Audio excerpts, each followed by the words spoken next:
네, 우리 기독교 신앙의 핵심은 다 아시다시피 십자가와 부활입니다. 이 십자가와 부활 중에 우리는 비교를 하자면 무엇에 더 중점을 두고 있는지 보면 오늘날 많은 현대인들, 현대교회에서는 십자가에 훨씬 더 많은 중점을 두고 있습니다. 교회 어디를 쳐다봐도 다 십자가가 눈에 보입니다. 밖에서 봐도 십자가가 다 걸려져 있습니다.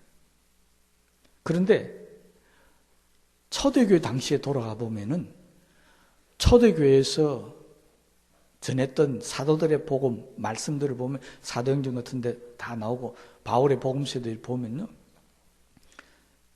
이 십자가보다는 훨씬 더 많이 강조되어져 있는 것이 바로 부활이라고 하는 사실을 발견할 수 있습니다. 초대교회 성도들은요, 십자가에 대해서 별 이야기를 안 했습니다.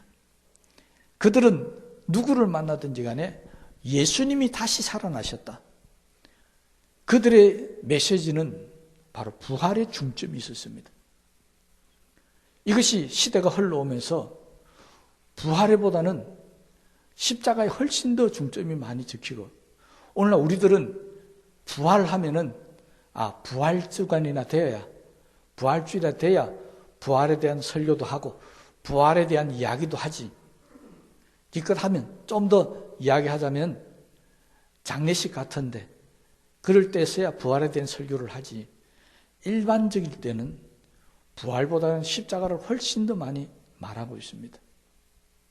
이것이 어떻게 보면 잘못되었다고 말할 수는 없겠지만은 이게 분명히 문제가 있는 것입니다. 정말로 우리가 전해야 될 것은 바로 부활입니다. 부활이라고 하는 것은 다시 말하면은 죽었다고 단순하게 살아났다는 게 아닙니다.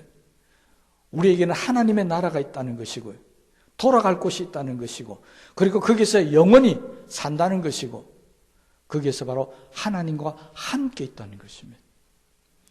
이것이 기독교 신앙의 가장 핵심적인 부분인데, 우리는 어느 순간인지 모르지만은 부활 영생보다는 십자가 회개, 용서, 여기에 대해 더 많은 관심을 갖고 있다는 것입니다.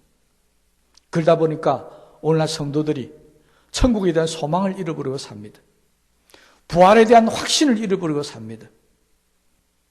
그래서 생기는 현상이 이 땅을 살아가면서 불신자들이나 예수 믿는 사람들이나 별 다른 점이 없다는 것입니다. 불신자들의 모든 삶은 세상에 집중되어져 있습니다. 그래서 세상에서 넓은 땅을 차지하기를 원하고, 세상에서 자기가 지위가 높아지기를 원하고, 세상에서 많은 것을 가지려고 합니다. 그들의 핵심은 이 땅에 있습니다. 그건 당연한 것이겠죠. 그런데 우리 믿는 사람들의 핵심은 이 땅이 아닙니다. 우리들은 하늘에 소망이 있고 하늘의 모든 것들이 우리에게 갖춰져 있습니다. 그래서 우리가 바라고 소망하는 것은 하늘의 것입니다. 하늘의 집을 바라보고 하늘의 영광의 면류관을 바라보고 하나님과 함께 살 천국을 바라보고 삽니다. 그러다가 보면 이 땅에 대해서 미련이 없습니다. 이 땅에 대해서는 욕심이 없습니다. 소망이 없습니다. 이것이 진정한 기독교 신앙의 핵심입니다. 그런데 이 천국과 영생에 대한, 부활에 대한 신앙을 잃어버리는 순간부터 우리는 이 땅을 살아가면서 불신자들과처럼 땅의 모든 소망을 두고 땅의 모든 것을 차지하려고 한다는 것입니다. 우리가 분명히 기억하셔야 될 것은 우리가 믿는 이 신앙은 다른 종교와는 다릅니다. 윤리도 갖출 수도 있고 어떤 가르침이나 또는 행동하는 것이나 세상의 생활 방식이 비슷할 수는 있습니다. 우리가 가르치는 것이나 불교나 유교나 다른 가르치는 것들이 비슷한 게 굉장히 많이 있습니다. 그런데 절대 같을 수 없는 게 하나가 있는데 그것이 바로 부활입니다. 왜? 예수님만이 죽었다가 다시 살아나셨기 때문입니다. 그래서 우리는 부활을 자랑해야 합니다. 부활을 증거해야 됩니다. 부활의 소망을 가지고 살아야 합니다. 그런데 언제부터인지 모르지만 우리들에게 부활의 신앙이 사라지면서 하늘에 대한 소망보다는 땅에 대한 소망을 갖고 사는 사람들이 너무 많아졌다는 것입니다. 그래서 신앙이 타락되기 시작합니다. 교회가 세상을 내서 빛을 잃고 힘을 잃어버렸습니다. 언제부터인지 모르지만 하늘의 소망을 잃어버리고 부활에 대한 믿음이 약해져부터라고 저는 생각이 됩니다.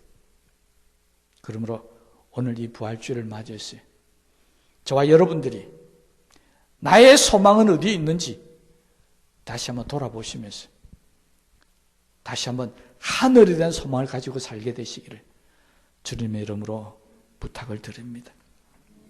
부활은 세상 사람들이 무서워하는 것입니다.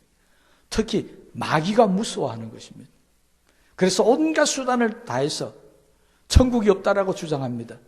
우리에겐 부활이 없다고 주장합니다. 영생이 없다고 주장합니다. 이 땅의 삶이 끝이라고 이야기합니다. 왜? 이것이 없어야만이 마귀가 이 땅을 지배할 수 있기 때문입니다.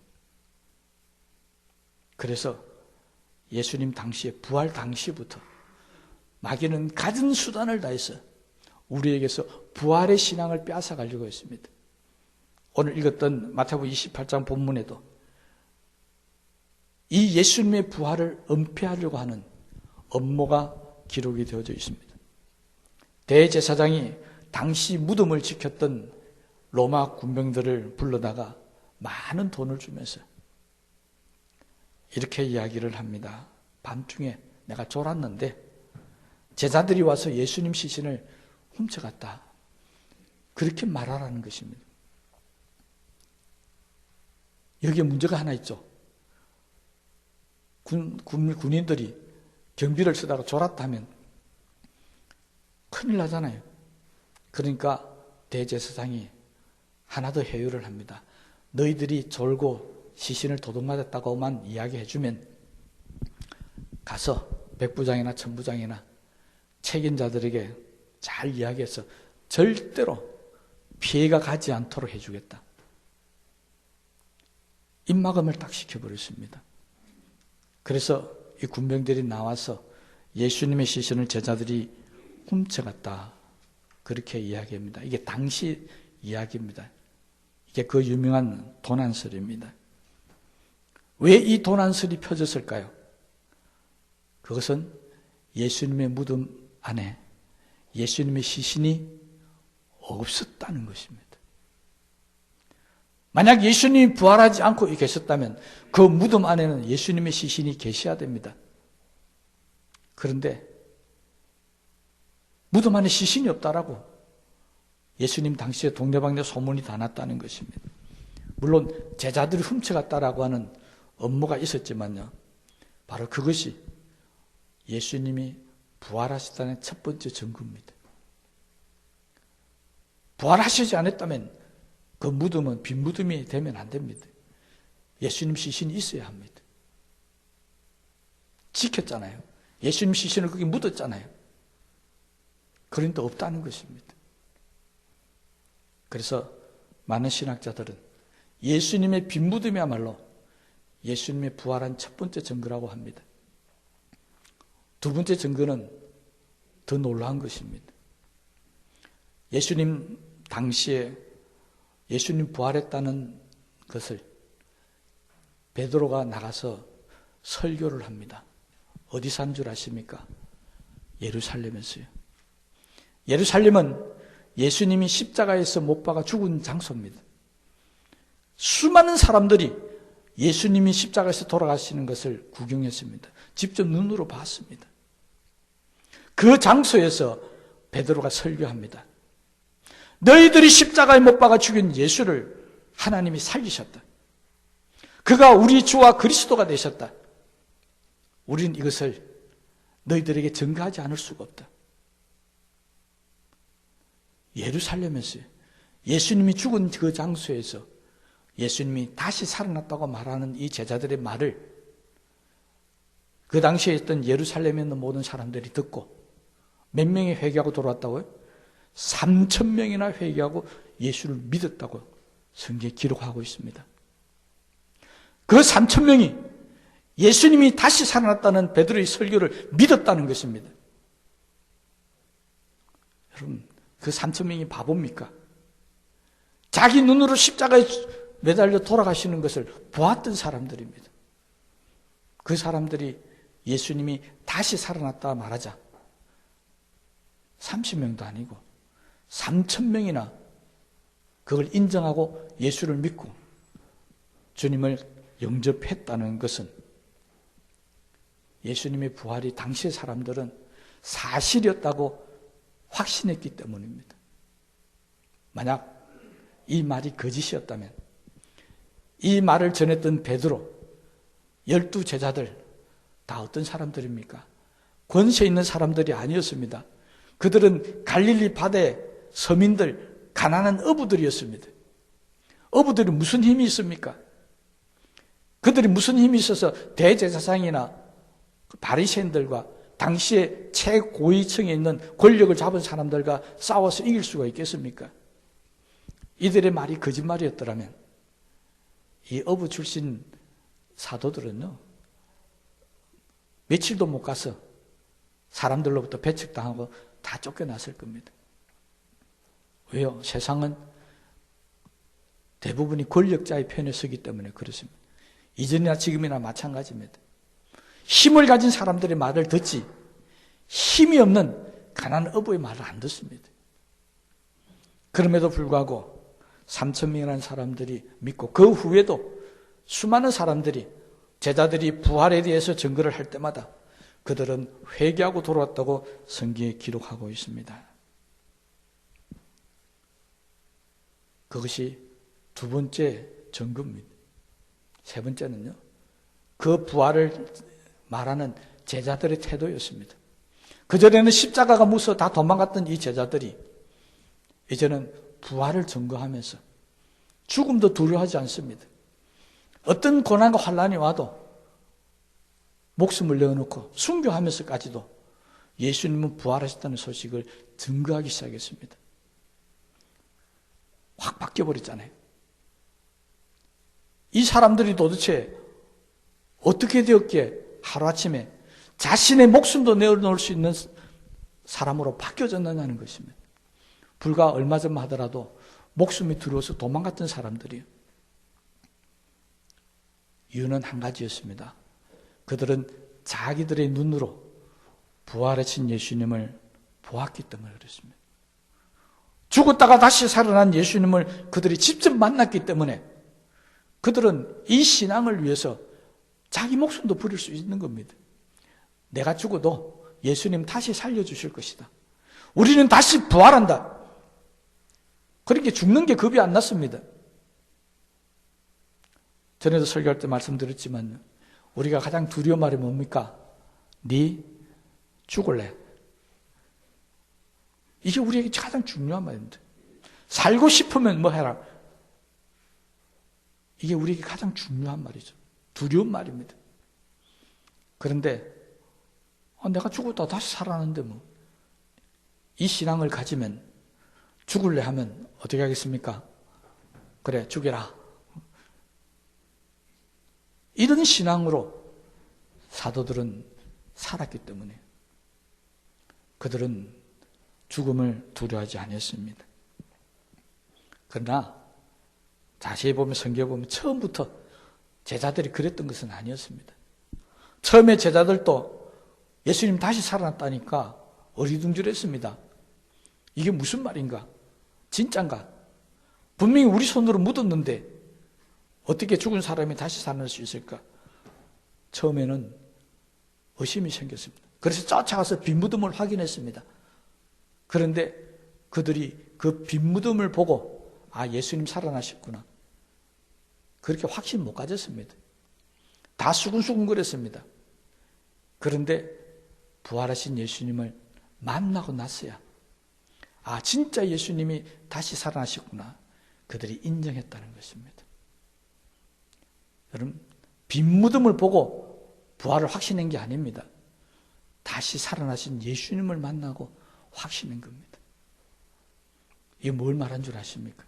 오늘 저와 여러분들도 교회에 나온다고 부활을 확신하는 것은 아니라는 것입니다. 죄송하지만 이 가운데는 예수님이 다시 살았다는 것을 믿지 못하는 분이 계실 수도 있습니다. 그런데요, 이 빈무덤을 보고도 의심했던 제자들이 확신을 가지는 순간이 있었습니다. 그것이 예수님을 직접 만나고, 도마 같은 사람은 자기 손가락으로 예수님 옆구리를 찔러보고, 그래서 그들은 확신을 가질 수 있습니다. 아, 예수님이 진짜 다시 살아났구나. 여러분, 부활의 신앙은요, 내가 예수님을 직접 만나야만이 확신할 수 있는 것이지, 다른 사람이 부활했다 아무리 이야기해도 내 마음속에 실제적으로 믿어지지는 않습니다. 그래서 이 부활을 전개했던 천사가 무덤을 찾아왔던 두 여인에게 이렇게 이야기합니다. 가서 와서 보라고 이야기합니다. 뭘 보라고요? 예수님이 다시 부활하신 것을 보라는 것입니다. 죽은 자가 살아나는 거 절대 믿을 수 없는 일입니다. 그러니 와서 보라는 겁니다. 여러분, 우리가 도저히 믿지 못하는 일도 믿어지는 순간이 있는데 그것은 내 눈으로 확인했을 때입니다. 여러분, 우리가 기도해서 어떤 일이 일어났다 이야기만 듣고는 에이 무슨 믿을 수 없다는 것입니다. 그런데 내 눈으로 확인하고 나면 안 믿을 수가 없죠. 그래서 천사가 와서 보라는 것입니다. 우리도 마찬가지입니다. 말로만 듣고 교육만 받고 예수님 부활하셨다 그렇게 믿어봐야 정말 어렵고 힘든 상황이 되면 그 신앙 다 무너집니다. 내가 직접 하나님 살아계신 것을 보아야 합니다. 내 눈으로 직접 하나님의 기적과 표적과 역사하심을 보아야 합니다. 내 삶 속에서 하나님이 어떻게 역사하시는지 내가 직접 경험해 봐야 우리에게 믿음이 생기는 것이지 말로만 듣고는 절대 믿음이 생기지 않습니다. 제자들이 그렇습니다. 그들이 예수님을 만나고 난 이후부터 그들은 삶이 바뀌어버렸습니다. 고난이 와도 고통이 와도 죽음이 와도 뒤로 물러나지 않는 신앙으로 바뀌었다는 것입니다. 이유는 뭐라고요? 예수님을 만나보았기 때문입니다. 뿔뿔이 흩어졌던 제자들이 다 다시 모이기 시작했습니다. 어느 순간 목숨을 걸고 복음을 전가하기 시작합니다. 예수님의 부활을 그들은 눈으로 보았습니다. 심지어는 예수 믿는 사람들 잡아가두던 사울이라는 사람조차도 다메섹 도상에서 부활하신 예수님을 만나고 바뀝니다. 그래서 그가 오히려 복음을 전가하는 데 앞장서는 사도 바울로 변화되었습니다. 예수에 대해서 믿지 않았습니다. 예수님을 믿는 사람들 잡아 죽이려고 쫓아다녔던 사람이 자기 눈으로 부활하신 예수님을 만나보고 나서 180도 바뀌었습니다. 오히려 예수님을 전가하는 사람으로 바뀌었다는 것입니다. 그러므로요, 오늘 저도 여러분들에게 똑같이 말씀드립니다. 하나님 역사를 보십시오. 하나님께서 나에게 어떻게 역사하시고 이 땅에 어떻게 역사하며 우리들에게 어떻게 함께 하시는지를 반드시 보시기 바랍니다. 그래야 내가 바뀌어질 수 있습니다. 내 신앙이 달라질 수 있습니다. 바로 이번 부활주일은 우리 교회에 하나님의 역사를 보는 역사가 일어나게 되시기를 주님의 이름으로 축복합니다. 그리고 이 부활의 역사를 보고들랑 두 번째 해야 할 것이 있습니다. 천사가 이 두 여인에게 이렇게 합니다. 자, 이제 보았지. 이제는 빨리 가서 전해라. 천사는 부활 소식을 전해주면서 이 소식을 빨리 전하라고 그럽니다. 그래서 여인들이 달려서 제자들에게 전합니다. 우리는 이 사건을 보면서 한 가지 이상한 일을 발견할 수 있습니다. 부활하신 예수님의 모습입니다. 부활하신 예수님이 저 같았으면 제일 먼저 누구를 찾아가겠습니까? 제 같으면 이야기했습니다. 누구를 찾아가겠습니까? 여러분 같으면 누구를 먼저 찾아가겠습니까? 네, 대부분 사람들은요, 내가 다시 살아나시면 나를 죽인 사람에게 찾아갑니다. 그잖아요. 나를 죽인 사람을 찾아가서 짠 하고 나타나가 놀랬지. 네 내하고 무슨 감정이 있어 나를 죽이냐? 네가 이제 한번 죽어봐라. 복수도 할 수 있을 것이고 놀래킬 수도 있을 겁니다. 대제사장을 찾아가서 서기관들 로마 군병들을 찾아가서 자 내봐라. 그러니 이제부터 하나님을 믿어라. 뭐 이렇게 하시지도 않겠습니까? 그런데 부활하신 예수님은 그들에게 찾아가지 않았습니다. 복수를 안 했다는 것이 아니라 아예 찾아가지도 않았습니다. 예수님이 찾아간 사람은 오직 제자들이었습니다. 왜 그랬을까요? 왜 부활하신 예수님이 대제사장이나 제사장 서기관들 바리새인들에게는 안 나타나셨을까요? 왜 예수님은 그들에게 책망하지 않을까요? 왜 죄 없는 나를 갖다가 십자가를 못 박아 죽였느냐? 다시는 그러지 말라. 훈계할 수도 있을 텐데. 그 이유를 천사가 말했습니다. 가서 빨리 증거하라. 여러분, 예수님의 일은 복수하는 게 아니었습니다. 예수님은 항상 우리들에게 용서와 사랑을 가르쳤습니다. 그리고 부활은 이제 죽음이 끝이 아니라 바로 영원한 생명, 영생이 우리에게 있다는 것을 우리에게 말씀해 주시고 이것을 빨리 전하라는 것입니다. 예수님이 그것을 몸소 보여주셨습니다. 대제사장들, 서기관들, 유대인들은 이 사람들은 복음을 전할 사람들이 아닙니다. 복음을 전할 사람, 이 부활의 소식을 전할 사람들은 그들이 아니라 바로 제자들이었습니다. 그러니 예수님은 제자들에게 찾아가서 하나님의 일을 당부를 했다는 것입니다. 이 땅에 죽어가는 사람들을 너희들이 가서 살려라는 것입니다. 로마인들이나 대제사장, 서기관, 바리새인들은 사람을 살리는 사람들이 아니라 바로 죽이는 사람들이었습니다. 그래서 그런 사람들은 찾아가지 않았습니다. 예수님은 제자들이 부활의 증인이 되기를 원했고 죽어가는 사람들을 살리기를 원하셨다는 것입니다. 그래서 초대교회 성도들도 예수님의 부활을 믿는 것에 그치지 않았습니다. 그들은 부활을 증거하는 사람이 되었습니다. 오늘 현대교회 교인들은 예수님의 부활을 믿는 사람들이지 증거하는 사람들이 아닌 것입니다. 이것이 오늘날 교회 문제입니다. 여러분 부활을 전해본 적이 있습니까? 이상하게 어느 순간인지 모르지만 교회가 부활을 증거하지 않습니다. 초대교회 성도들은 전했습니다. 그런데 현대교회 교인들은 믿고만 있습니다. 부활을 믿습니다. 천사가 뭐랬다고요? 믿었으면 이제 부활을 확인했으면 빨리 가서 전하라는 것입니다. 그런데 오늘날 교회에서 부활을 외치지를 않습니다. 성경을 다시 한번 볼까요? 베드로의 첫 설교가 뭐였다고요? 너희가 죽인 예수 그리스도가 다시 살아났다. 하나님이 살리셨다. 베드로의 첫 설교가 그거였습니다.